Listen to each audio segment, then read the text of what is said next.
औज़ु बिल्लाहि मिनश्शैतानिर्रजीम बिस्मिल्लाहिर्रहमानिर्रहीम अस्सलाम वालेकुम वरहमतुल्लाहि वबरकातुहू। आप देख रहे हैं गुरजानी चैनल और मैं हूं अब्दुल लतीफ़ गुरजानी। हमेशा की तरह इस दुआ के साथ कि अल्लाह ताला आप सब पर आसानियाँ फरमाए और आप सबको आसानियाँ तकसीम करने की तौफीक अता फरमाए, आमीन सुम्मा आमीन। मैंने अपने पिछले इन व्लॉग में ज़िक्र किया था इनायतुल्लाह साहिब का, जिनका ताल्लुक़ बहावलपुर से था और वो हमारे साथ ये शिकारपुर कैंप में बतौर मैकेनिकल फोरमैन काम करते थे। उस वक्त भी वो काफ़ी उम्र रसीदा थे। तो खैर जहाँ भी हूँ अल्लाह ताला की रहमत में हूँ।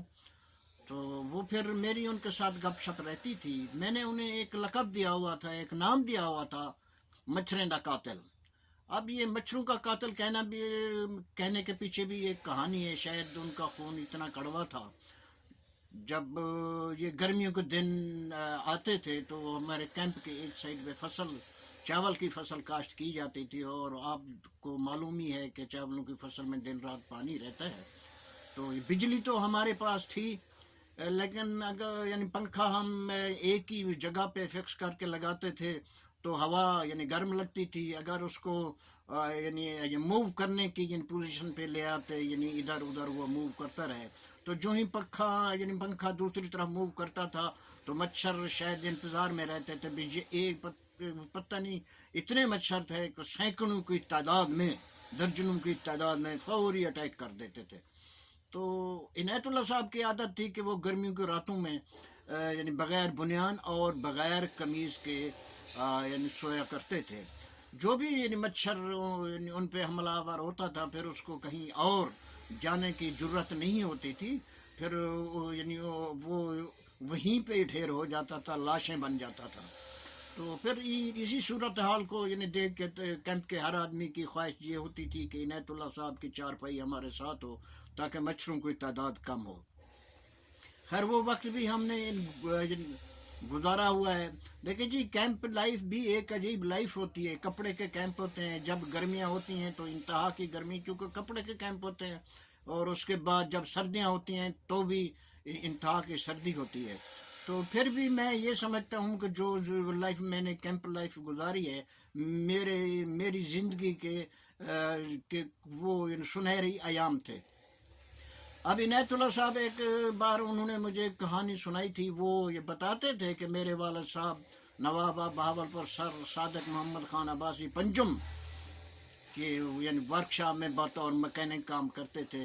वो कहते थे कि मुझे भी वो साथ ले जाया करते थे ताकि मैं भी मैकेनिक बन जाऊँ। चुनाचे वो ये बाद में यानी मैकेनिक भी बन गए और काफ़ी अर्सा वहाँ पे काम करते रहे वो। तो वो यानी बताते हैं कि नवाब साहब आते थे ये वर्कशॉप में, कभी कभी वो विज़िट किया करते थे। सब कोई भी आम है या ख़ास है, हर एक से शफ़क़त और मोहब्बत से सराकी में बात करते थे वो, और बाज़ औक़ात खुश हो के इनाम अकराम से भी नवाजते थे। तो फिर वो एक बार वो यानी बताते हैं कि नवाब साहब का यानी दरबार लगा हुआ था, उसमें उनका एक मुलाजिम हाज़िर होता है अपने 2 बेटों के साथ, और आते ही अर्ज़ गुज़ार होता है कि दूल्हा साईं। अब नवाब साहब की अवाम उन्हें मोहब्बत से दूल्हा साईं भी कहा करती थी। तो आते ही वो क्यों यानी कहता है कि मेरे इस बेटे ने तो ये मिडिल पास कर लिया है और मेरे दूसरे बेटे ने यानी मैट्रिक पास कर लिया, तो मेरी आपसे यही अर्ज़ है कि मेरे इन दोनों बेटों को अपने पास मुलाजिम रख लें अपनी स्टेट में। तो जैसे आजकल के ज़माने में हर यानी मुल्क में यानी मुख्तलिफ़ किस्म के महकमे होते हैं। महकमा पुलिस हो गया, महकमा फ़ौज हो गया, महकमा माल हो गया, हॉस्पिटल्स हो गए, महकमा तालीम हो गया, इस किस्म के महकमे यानी डाखाना जात हो गए। तो नवाब साहब की स्टेट में ये तमाम महकमे मौजूद थे, उनका ये आला इंतज़ाम था। तो फिर नवाब साहब ने अपने एक वज़ीर को यानी कहा कि जो यानी मिडिल पास है इसके आर्डर कर दो यानी नायब तहसीलदार, और जो जिस बच्चे ने मैट्रिक पास की है इसके आर्डर कर दो आप यानी पटवारी के।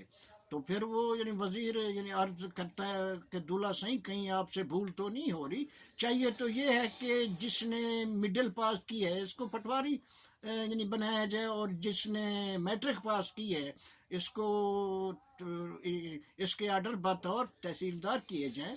तो उस ज़माने में ये मिडिल पास होना या मैट्रिक पास होना ये उस ज़माने की बहुत बड़ी तालीम हुआ करती थी। तो फिर नवाब साहब हंसते हुए कहते हैं, खुदा के बंदे असल काम तो पटवारी साहब का होता है, पटवारी ही ने सब कुछ करना होता है, इंतकालात करने होते हैं, रिकॉर्ड मेंटेन करना होता है। تو تحصیلدار صاحب نے تو صرف دستخط ہی کرنے ہوتے ہیں، لہذا جیسے میں نے کہا ہے ویسے ہی عمل کرو، اور پھر ان دونوں کو ٹریننگ کے لیے یعنی متعلقہ شعبے میں بھیج دو، بھیج دو۔ اب یہ تھے نواب صاحب، یہی بات میں نے آج آپ کے ساتھ شیئر کرنی تھی۔ انشاءاللہ زندگی باقی تو ملاقات باقی، سنے رب دے حوالے۔